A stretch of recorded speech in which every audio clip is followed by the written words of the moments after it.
السلام علیکم ورحمۃ اللہ وبرکاتہ۔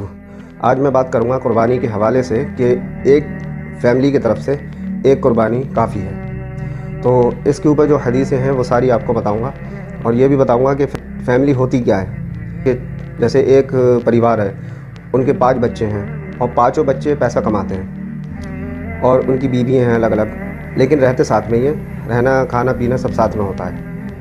تو وہ الگ الگ ہو گئے، قربانی کے حساب سے ان کا معاملہ الگ ہے، وہ الگ الگ کروائیں قربانی، کیونکہ اس کے اوپر حدیث ہے۔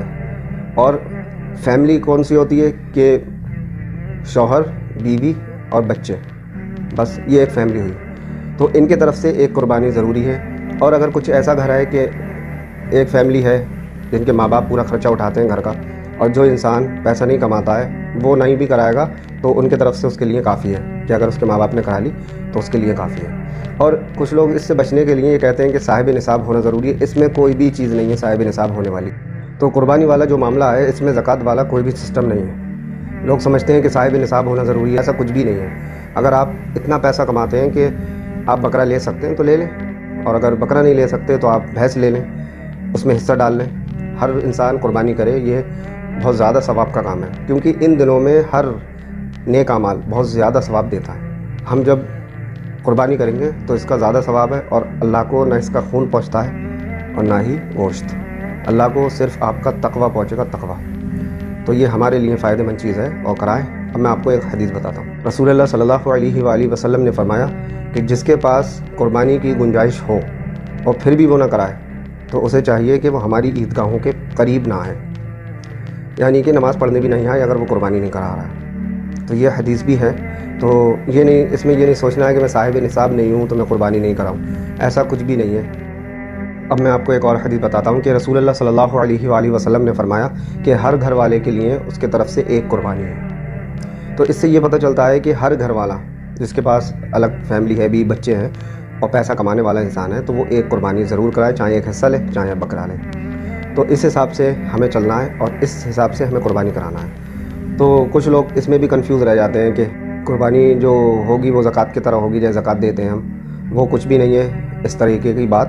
جو بھی انسان جاب واب کرتا ہے یا کوئی پیسہ کماتا ہے تو اس کے پاس 5-6 ہزار روپے کوئی بڑی بات نہیں ہے، جڑے ہوئے ہوں گے وہ کر سکتا ہے۔ انسان کے پاس اگر ایکسٹرا پیسے ہیں تو وہ قربانی کر سکتا ہے بہت آسانی سے، اور جو بھینس میں حصہ ڈلتا ہے وہ بھی لے سکتا ہے۔ بکرا تو وہ خیر مہنگا ملے گا، لیکن اگر بھینس میں حصہ ڈالنا چاہے تو وہ ڈال سکتا ہے بہت آسانی سے، اور اس کا ثواب ایک بکرا ذبح کرنے کے برابر کا ملتا ہے۔ تو اس لیے یہ آپ کا تقویٰ اللہ تک پہنچتا ہے۔ ایک صحابی سے سوال ہوا کہ رسول اللہ صلی اللہ علیہ وآلہ وسلم کے زمانے میں کیسے قربانی کی جاتی تھی؟ تو ان صحابی نے فرمایا کہ رسول اللہ صلی اللہ علیہ وسلم کے زمانے میں ہم لوگ ایک آدمی اپنی فیملی کی طرف سے ایک بکری قربان کیا کرتا تھا، اور خود بھی کھایا کرتا تھا اور دوسروں کو کھلایا کرتا تھا۔ پھر اس کے بعد ایسا ہوا کہ لوگ فخر کے طور پر ایک آدمی 2-2 3-3 بکریاں ذبح کرنے لگا، اور اس کا حال آج بھی یہی ہے۔ تو یہ آخر میں یہ جو حدیث میں آیا یہ ہے جو آج کل آج بھی ہمارے زمانے میں چلتا ہے دکھاوے کے لیے۔ جو پیسے والا ہے وہ اپنا شو آف کرتا ہے اس چیز میں بھی، لیکن یہ اللہ جانتا ہے، ہم نہیں جان سکتے کون کرتا ہے کون نہیں، لیکن جو کرتا ہے وہ اللہ بہتر جانتا ہے، جو نہیں کرتا ہے وہ اللہ بہتر جانتا ہے۔ تو اس سے بھی بچنا چاہیے کہ ہم کسی کو نیچا دکھا کر اپنی قربانی کریں کہ ہمارا جانور دیکھیے کتنا مہنگا ہے اور کتنا اچھا ہے، تو یہ بھی کرنا بہت بڑا گناہ ہے، اس کا کوئی ثواب نہیں ملے گا آپ کو۔ تو آج کل ہوتا یہ کہ لوگ دکھاوے کے لیے بھی کچھ ایسے کام کر دیتے ہیں جو شو آف لگنے لگتا ہے۔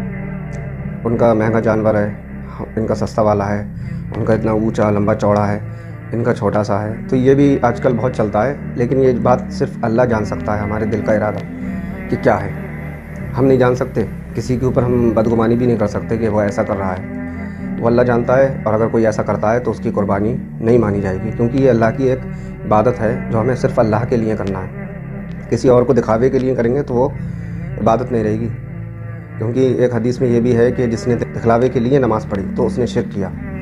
تو جب دکھلاوے کے لیے نماز پڑھنا بھی شرک ہے تو دکھلاوے کے لیے قربانی کرنا بھی شرک میں آئے گا، اور اس کی قربانی قبول نہیں کی جائے گی۔ جو دکھاوے والے کام ہوتے ہیں، کوئی بھی نیک کام دکھاوے کے لیے کیا جائے گا وہ نہیں مانا جائے گا، اور نہ اس کے اوپر کوئی ثواب ملے گا انسان کو، کچھ بھی نہیں، اور وہ منہ پہ مار دیا جائے گا۔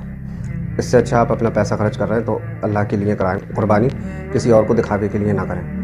اللہ تعالی ہم سب کو توفیق دے۔ السلام علیکم ورحمۃ اللہ۔